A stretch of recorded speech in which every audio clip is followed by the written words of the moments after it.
En la clase del día de hoy vamos a hablar de los estudios radiológicos contrastados, específicamente del sistema urinario. Para ello vamos a empezar hablando del sistema urinario y de sus funciones. El sistema urinario está conformado por dos riñones, dos uréteres, una vejiga y una uretra, y este se encarga de eliminar los productos de desecho de la sangre, manteniendo un balance del fluido y los electrolitos. A manera general, normalmente los riñones excretan entre 1 y 2 litros por día de orina, y es esta la función principal del aparato urinario: producir la orina y eliminarla del organismo. Durante la producción de orina, los riñones realizan tres funciones primordiales, que son eliminar los residuos de nitrógeno, regular los niveles de agua del cuerpo y regular el equilibrio ácido-básico y los niveles sanguíneos de electrolitos. Ahora repasaremos un poco de la anatomía de los riñones. Como podemos ver aquí, los riñones están ubicados a ambos lados del cuerpo y de ellos descienden dos uréteres que conectan junto con la vejiga, y la vejiga posteriormente conecta con el exterior a través de la uretra. Los riñones son órganos retroperitoneales. Esto quiere decir que están ubicados en el retroperitoneo. El aspecto superior del riñón está más posterior que el aspecto inferior, por lo tanto no están completamente alineados en el plano coronal. Debido al tamaño del hígado, el riñón derecho está ligeramente más inferior que el izquierdo. El riñón medio del adulto es pequeño y pesa unos 150 gramos, mide 10 a 12 centímetros de largo y de 5 a 7 centímetros de ancho. Y como se ubican en el peritoneo, los uréteres tienden a estar por delante, como podemos ver en la imagen de la derecha, en el corte sagital. Los uréteres tienden a estar en una forma que favorece en la obtención de las imágenes en póstero anterior, ya que por la gravedad el medio de contraste cae en estos, lo que permite su mejor visualización. Siguiendo con la anatomía, los riñones se van a ubicar entre las vértebras T12 y L3. Debido a que los riñones están ligeramente unidos a la cápsula adiposa, tienden a moverse arriba y abajo con los movimientos del diafragma y los cambios de posición. Por esto es que es muy importante mantener la misma posición en todas las imágenes que vayamos a realizar de los riñones y tratar de hacerlos en el mismo momento respiratorio. Porque, por ejemplo, los riñones en el movimiento respiratorio tienen un desplazamiento de 2.5 centímetros y en el cambio de cúbito supino a bipedestación pueden caer hasta 5 centímetros. Hay pacientes que sufren de nefroptosis, que es cuando el riñón cae más allá de estos valores y no lo encontramos en esta distribución habitual. Y estos pueden llegar incluso a albergarse en la pelvis. En pacientes con trasplantes renales o más riñones, los riñones es normal que se encuentren en otras posiciones. Ahora hablaremos un poco del hilio de los riñones y de cómo este ayuda a conectar con las estructuras relacionadas con la irrigación. En el borde cóncavo medial de cada riñón existe un hilio, que podemos apreciar aquí en la imagen en los círculos señalados. Estos hilios permiten la transmisión de la sangre, de los vasos linfáticos, de los nervios y del uréter. El hilio se expande hasta dentro de cada riñón formando lo que se conoce como el seno renal, envolviendo a toda la pelvis renal. La sangre arterial llega a los riñones directamente de la aorta abdominal a través de dos arterias renales, izquierda y derecha. Cada arteria renal se ramifica hasta formar una extensa red de capilares en cada riñón. Por otro lado, las venas renales conectan directamente con la cava inferior para devolver la sangre al lado derecho del corazón. Más adelante vamos a hablar de los uréteres. Si nosotros agarráramos un riñón y lo partiéramos en su plano coronal, podemos apreciar las estructuras internas. La capa externa que cubre el riñón se denomina cápsula renal o fibrosa. Directamente bajo la cápsula fibrosa que rodea cada riñón se encuentra la corteza. Bajo la corteza se encuentra una estructura interna denominada médula, formada por 8 a 18 masas cónicas denominadas pirámides o pirámides renales. Esta corteza se hunde entre cada pirámide para formar lo que se conoce como las columnas renales, que se extienden hacia el seno renal. Las pirámides renales consisten principalmente de un grupo de túbulos que convergen en un orificio y drenan hacia el cáliz menor. Los cálices son tubos huecos y aplanados, y entre 4 y 13 cálices menores forman 2 o 3 cálices mayores que se unen para formar luego la pelvis renal, que es donde se empieza a acumular la orina antes de salir por el uréter hacia la vejiga. La estructura que podemos encontrar dentro de la corteza renal se conoce como nefrona. La nefrona, de aquí vista de tamaño microscópico, se encuentra en cada uno de los riñones en millones de cantidades. Las arterias pequeñas de la corteza renal forman ovillos capilares denominados glomérulos, por donde se filtra la sangre inicialmente, y a partir de ahí se produce la orina. De manera más macroscópica, los uréteres transportan la orina desde los riñones y hasta la vejiga a través de contracciones peristálticas lentas. Los uréteres tienen una longitud de 28 a 34 centímetros, el derecho es algo más corto que el izquierdo. Los uréteres van a medir entre 1 milímetro a casi 1 centímetro de diámetro. Y normalmente van a existir 3 puntos de construcción a lo largo de cada uréter. Si un cálculo renal que se origina en el riñón quiere pasar a la vejiga, puede tener problemas al pasar por algunos de estos puntos, y es normal ubicarlos en estos puntos cuando hay cálculos renales. Estos puntos son la unión pielo-ureteral, el borde pélvico y la unión uretero-vesical. La vejiga es un saco membranoso que sirve de reservorio de la orina y tiene una capacidad de 350 a 500 mililitros. La porción triangular de la vejiga a lo largo de la superficie interior y posterior se llama el trígono. El trígono es el área muscular formada por la entrada de los dos uréteres desde atrás y hasta la salida de la uretra. La vejiga urinaria está en posición posterior y se encuentra justo por encima del borde superior de la sínfisis del pubis, según el grado de distensión vesical. La sínfisis del pubis es una referencia anatómica fácil de ubicar para la adquisición de imágenes del sistema urinario.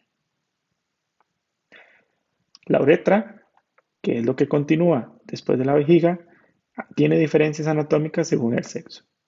La uretra femenina es un conducto estrecho de unos 4 centímetros de longitud que se extiende desde el orificio uretral interno hasta el orificio uretral externo.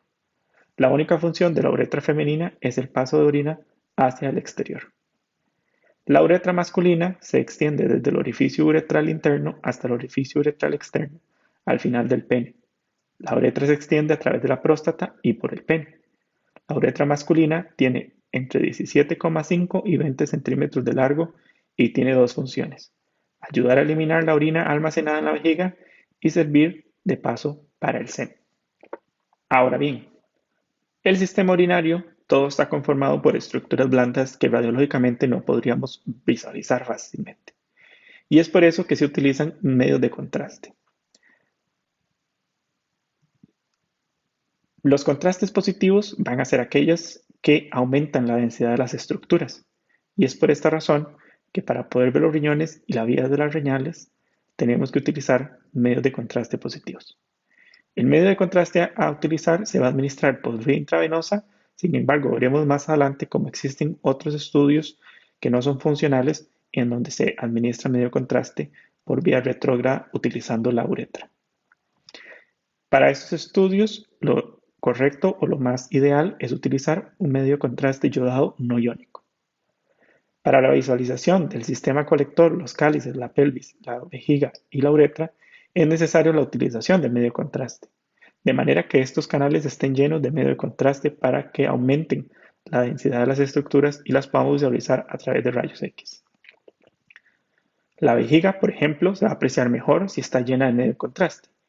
Y para los uréteres y la uretra se van a necesitar técnicas especiales para poder visualizarles. Dentro del sistema urinario tenemos varios procedimientos radiológicos que se utilizan para poder verlos.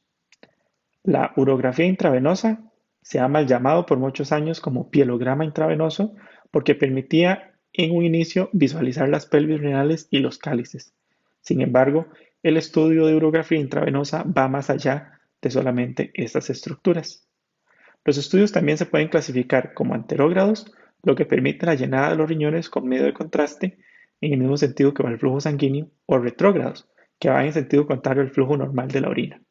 Y dentro de estos tenemos la urografía retrógrada, la cistografía retrógrada o cistograma, la cistouretrografía miccional y la uretrografía retrógrada, en donde el contraste es inyectado directamente al canal urinario a través de una cateterización ureteral.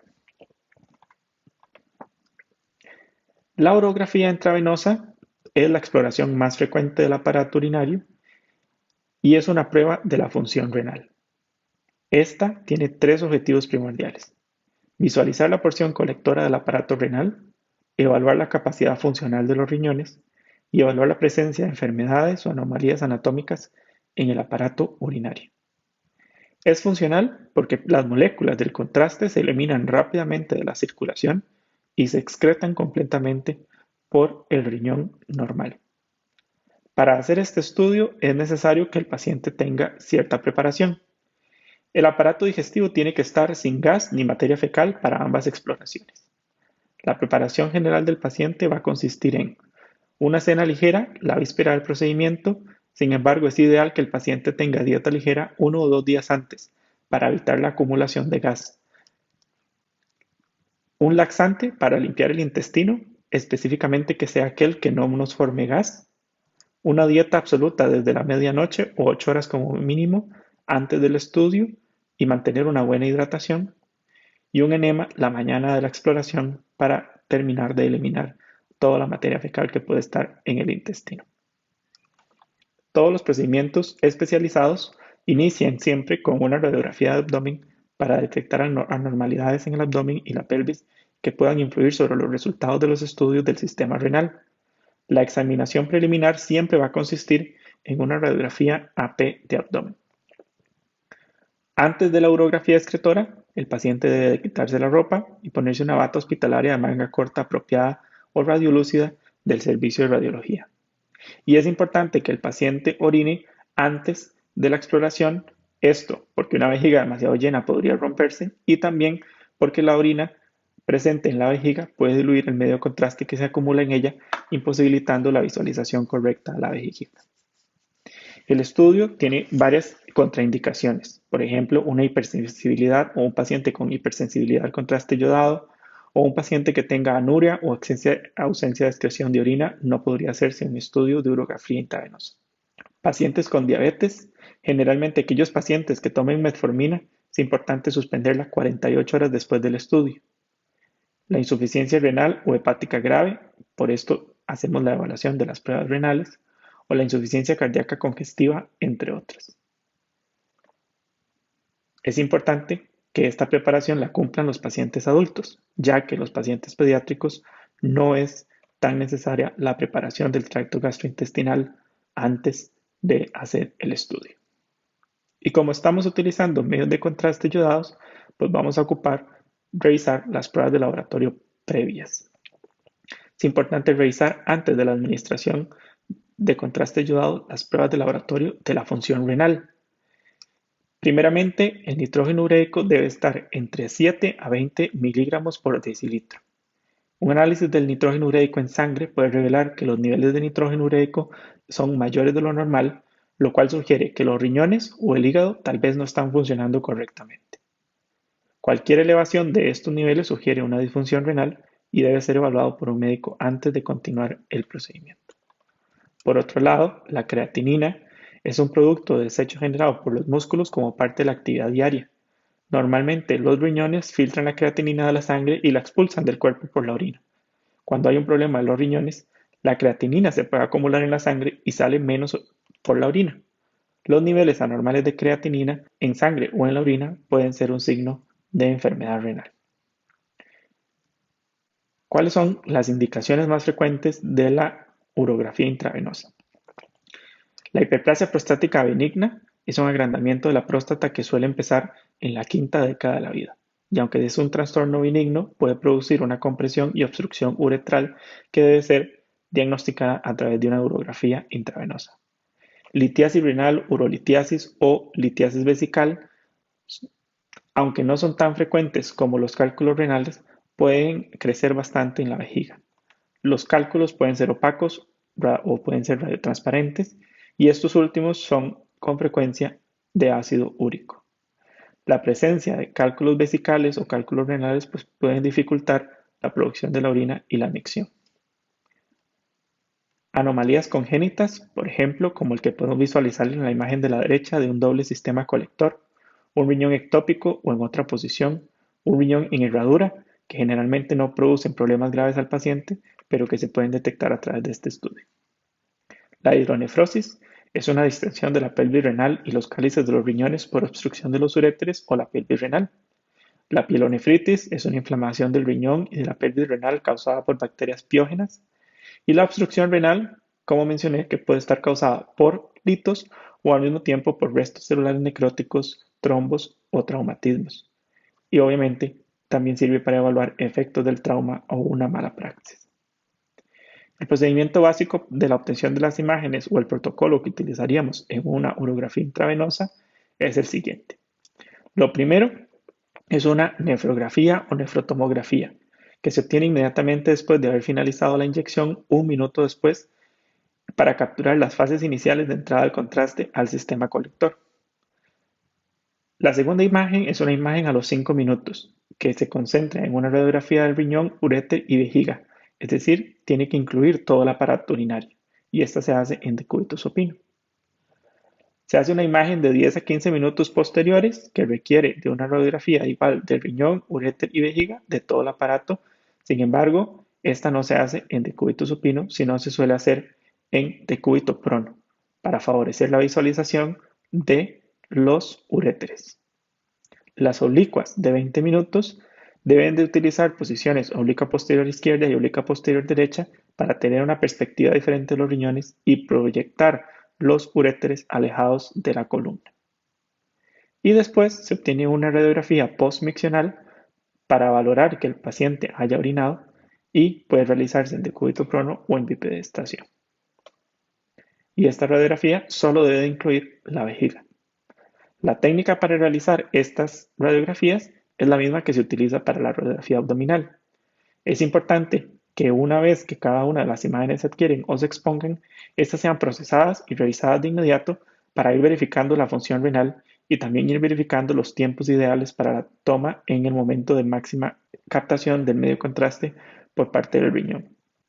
Hay que controlar el movimiento del paciente a través de la cooperación del paciente, indicándole que es necesario que no se mueva.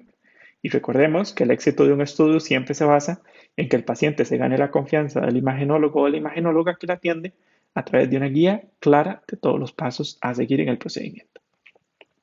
Ahora haremos un repaso por cada una de las imágenes.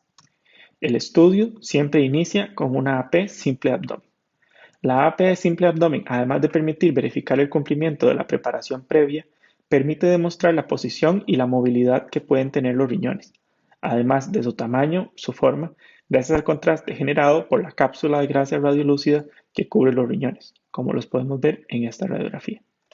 Además, es muy importante revisar esta imagen antes de iniciar y antes de inyectar el medio de contraste, ya que se pueden demostrar lesiones extrarrenales que son responsables de los síntomas atribuibles al tracto urinario que presenta el paciente y hacen innecesario por completo el procedimiento de la urografía intravenosa, ya que no le aporta valor diagnóstico al paciente. Esta imagen además le permite al imagenólogo chequear los valores de la técnica a utilizar en todo el procedimiento. Preste atención un segundo a esta imagen. ¿Notó usted la estructura que estamos señalando con la flecha verde? Pues esto que se señala acá no es un artefacto ni es un objeto extraño. Simple y sencillamente es el apéndice del paciente que está lleno de medio de contraste varietado, posterior a un estudio del tracto gastrointestinal. Si el paciente tuviese que realizarse dos exploraciones el mismo día, es decir, un estudio gastrointestinal y un estudio urológico, es importante que primero se haga el estudio del tracto o del sistema urinal. ¿Por qué? Porque el medio de contraste se va a eliminar de manera más rápida y posterior podrá hacerse el estudio varitado sin ningún problema, o en este caso el enema opaco. Posterior al AP simple abdomen, se inyecta el medio de contraste vía intravenosa y se obtiene la nefrográfica o nefrografía. La nefrografía debe de obtenerse una vez inyectado el medio de contraste, ya que los riñones empiezan a filtrar el medio de contraste de la sangre y concentran el medio de contraste en las nefronas, hasta que empieza a salir por el sistema pélvico calicial. La mayor concentración del medio de contraste va a ocurrir entre 15 y 20 minutos después de la inyección. Si es una inyección en bolo, esta imagen se puede adquirir con tan solo luego pasados 30 segundos. Por ello es importante que al momento de la inyección el paciente ya esté en la posición adecuada para la adquisición de la imagen. Y una vez hemos terminado de introducir todo el medio de contraste o inyectar todo el medio de contraste, se obtenga la imagen. Posterior a la nefrografía haremos una imagen a los 5 minutos. Observe cómo aquí ya se empieza a ver la pelvis renal de ambos riñones si el paciente no tuviera ninguna patología, ninguna obstrucción, y empiezan a aparecer los uréteres. No vamos a verlos siempre de esta misma calidad, puesto que esta no es la proyección ideal para ver los uréteres, pero se pueden apreciar. Y también empieza a aparecer un poco de orina en la vejiga. En la imagen en PA, a los 10 minutos, vamos ya a poder apreciar un poco menos los riñones o la corteza renal y un poco más de medio contraste hacia los pelvis renales y idealmente vamos a ver los uréteres.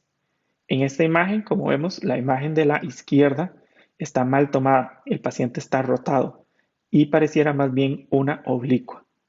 Nótese la diferencia asimétrica que existe en la pelvis. En la imagen de la derecha tenemos a un paciente que se hizo una imagen en prono que favorece la acumulación de medio de contraste en los uréteres y la compresión al estar en prono también favorece su visualización. Posterior a estas podemos hacer oblicuas que nos permitirían ver o visualizar signos de infección, traumatismos y obstrucción del riñón en una posición elevada. También se observan traumatismos o extrusión del uréter inferior en su unión con la vejiga y el paciente generalmente se coloca en decúbito supino parcialmente girado hacia el lado derecho o el izquierdo. E incluso se puede utilizar una cuña para facilitarle el movimiento. Y en algunos casos va a ser necesario hacer unas proyecciones más tardías, como en este paciente que al cabo de una hora apenas está acumulando un poco de medio de contraste en la pelvis renal izquierda y como podemos ver la corteza renal y el riñón derecho está completamente captando todo el medio de contraste y no ha empezado a excretar. Evidentemente este paciente tiene una patología en esos riñones. Vamos a repasar un poco de anatomía radiológica. Como podemos ver en esta imagen, en el número 1 vamos a encontrar el polo superior del riñón izquierdo y en el 2 el polo inferior del riñón izquierdo. En el número 3 el polo superior del riñón derecho y en el 4 el polo inferior del riñón derecho. Con el número 5 vemos las cálices menores, con el 6 la cáliz mayor y la unión de las cálices mayores forman la pelvis renal ya fuera de los límites del riñón. Seguidamente vemos una ligera estrechez que la conforma la unión pielo-ureteral y que desciende por todos los ureteros izquierdo y derecho. Aquí no podemos apreciar la unión de la vejiga, pero en la siguiente imagen vamos a poder ver las mismas estructuras y cómo éstas se unen a la vejiga a través de la unión vesico-ureteral y también apreciamos parte de la vejiga con el número 12. Posteriormente, una vez que hayamos completado el estudio y que hayamos visto una función renal normal, si no se requieren más imágenes, vamos a hacer imágenes de la vejiga para valorar alguna patología que puede estar presente en la vejiga. Estas imágenes se van a realizar premicción y postmicción. Para hacer la imagen postmicción hay que enviar al paciente a orinar antes de terminar el estudio e indicarle que vuelva a la sala de exploración para hacer la última imagen. Esta imagen permite conocer si hay algún residuo en la orina, tumores pequeños o alguna masa en la periferia de la vejiga. Una vez que se hayan adquirido todas las imágenes y se hayan revisado, el paciente puede cambiarse y retirarse del departamento de radiología. Cualquier residuo medio contraste va a ser filtrado por el cuerpo y eventualmente excretado por la orina. Y es por esto que se le debe recordar al paciente que se mantenga hidratado o bien hidratado en los días previos para eliminar el contraste de la manera más efectiva. La urografía intravenosa en realidad ha quedado en un segundo plano con la aparición de la tomografía computarizada. Y es que la tomografía computarizada nos permite hacer los mismos estudios con la aplicación de medio contraste y nos permite además hacer reconstrucciones 3D de los riñones y de las estructuras vasculares. Ponga atención a estas dos imágenes. ¿Nota usted alguna diferencia? Pues sí, es que ambas imágenes son completamente diferentes. Y es que tener cuidado en el momento de valorar imágenes, poder visualizar esta diferencia.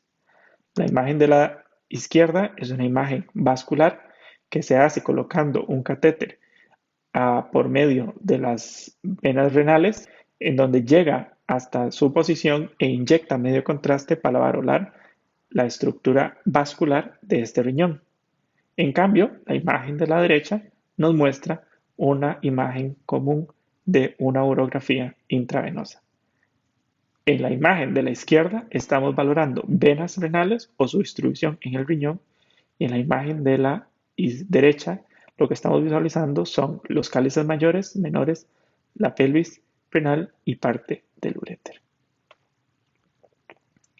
Ahora vamos a hablar un poco de la cistografía retrógrada. La cistografía retrógrada se realiza para examinar el tracto urinario bajo, tercio distal de los uréteres, vejiga y uretra.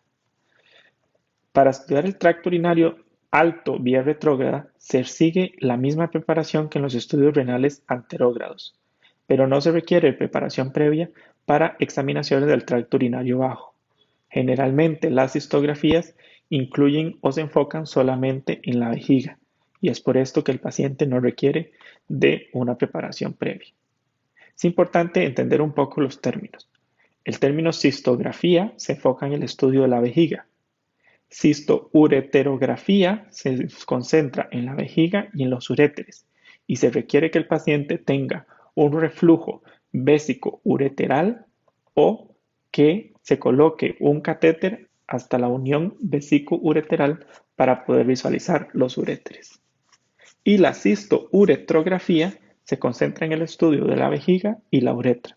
Sin embargo, el término más común que acuña todos estos procedimientos es la cistografía. Y es importante recordar que este estudio no es un estudio funcional. Y esto es porque en los estudios retrógrados se utiliza un catéter para poder visualizar todo el aparato renal en una vía retrógrada, es decir, en una vía donde el paso del medio de contraste no va a ir normal o va a ir contrario al paso de la orina. La cistografía retrógrada entonces se va a enviar para las siguientes indicaciones o sospechas clínicas. La sospecha de reflujo vésico-ureteral, la infección recurrente del tracto urinario bajo, especialmente en mujeres, una vejiga neurogénica, que es cuando los músculos y los nervios del sistema urinario trabajan para contener la orina de la vejiga y vaciarla en el momento apropiado. Sin embargo, estos nervios que llevan mensajes de la vejiga al cerebro y del cerebro a los músculos de la vejiga pueden tener problemas o no funcionan adecuadamente, provocando escapes de orina involuntarios o retención de orina e incluso infecciones. También sirve para valorar traumas vesicales, fístulas del tracto urinario y constricción ureteral. Las contraindicaciones de estos estudios generalmente van a estar relacionadas con la cateterización de la uretra. Se pueden utilizar medios de contraste yodados iónicos o no iónicos, pero su concentración suele ser reducida en comparación con los estudios intravenosos. En la mayoría de los casos pediátricos, los niños ya han sido cateterizados antes de venir al departamento de radiología, esto debido a las condiciones sépticas del departamento de radiología que se requieren para colocar el catéter y también la disponibilidad de los catéteres necesarios específicos para pacientes pediátricos. La preparación del estudio va a requerir, primero, que la mesa de exploración se proteja con un plástico radiolúcido. Esto porque es normal que el paciente orine en medio del estudio y se pueda provocar un derrame de medio contraste y este tiene que ser más fácil de limpiar. No queremos una mesa de exploración con medio contraste que nos pueda provocar artefactos en estudios posteriores. Antes de iniciar el estudio, es importante que el paciente vacíe su vejiga. Y esto es porque no queremos, igual que el líquido o la orina que está dentro de la vejiga, interactúe con el medio contraste y nos provea de una densidad menor. El medio contraste se inyecta a través de un catéter que entra por el canal ureteral. Y lo que se utiliza es una sonda Foley desechable como la que se visualiza en la imagen para ocluir el orificio vésico-uretral, es decir, entre la vejiga y la uretra, y para valorar posible reflujo vésico-ureteral entre la vejiga y los uréteres. En este caso, en la imagen podemos apreciar una sonda Foley con sus partes, que son muy importantes que el imagenólogo reconozca. En el número 1 podemos apreciar la entrada que se utiliza para inflar el balón que podemos observar en el número 4. Esta entrada siempre nos va a dar un valor de volumen que es la cantidad de líquido o aire que tenemos que inyectar para insuflar el balón a su tamaño máximo. En el número 2 vamos a ver o la entrada o la salida de la orina y del medio de contraste. Y en el número 5 la apertura que tiene en su extremo más distal el catéter. Es normal que en estos procedimientos los pacientes estén tensos por el pudor y la vergüenza de exhibir sus partes íntimas. Y es por ello que es necesario que les demos la mayor privacidad que se pueda durante todo el procedimiento y mantengamos la menor cantidad de personas en la sala de exploración. Para la cistografía retrógrada y para las imágenes de la vejiga se van a utilizar las siguientes proyecciones. AP axial o P axial de vejiga en llenado, AP en posición oblicua, derecha e izquierda para valorar bien todas las paredes de la vejiga, laterales y una AP de vaciamiento. Todas las imágenes van a estar centradas unos 5 centímetros por encima de la sínfisis púbica. Es importante abarcar el espacio superior para poder visualizar un posible reflujo vésico-ureteral. Si se necesitan imágenes que delineen la uretra, es necesario que el paciente orine durante el procedimiento y esto se conoce como una cistografía miccional. Para la uretra masculina se va a utilizar una proyección AP con rotación oblicua derecha y para la uretra femenina una proyección en AP. Esto por las diferencias anatómicas que tienen ambas uretras. Una vez que se hace la radiografía preliminar, es decir, la AP de abdomen, el médico va a inflar el balón, va a dejar salir la orina residual, luego va a administrar el medio contraste, va a inflar el balón. Es importante valorar la cantidad máxima de medio contraste que podemos inyectar y no sobrepasarnos para que no le provoque dolor al paciente y que nos permita distender bien la vejiga y visualizar bien todas sus paredes. Aquí en las imágenes podemos apreciar una AP de 10 a 15 grados caudal que nos permite visualizar toda la vejiga en la pelvis y una oblicua posterior que nos permite ver otras paredes de la vejiga. En las siguientes imágenes podemos apreciar la diferencia que existe entre la uretra masculina y la uretra femenina. Para la uretra masculina vamos a necesitar una oblicua posterior derecha que nos permita ver el perfil de la vejiga y la uretra, y para la uretra femenina, que es muy corta, vamos a utilizar una proyección en AP. La uretrografía masculina en la imagen oblicua nos va a permitir ciertas estrecheces. El número 1, obviamente vamos a ver la uretra vulvar. En el 2, el contraste que observamos en toda la vejiga urinaria. En el 3, el músculo esfínter externo de la uretra que provoca una pequeña compresión. En el 5, la uretra membranosa.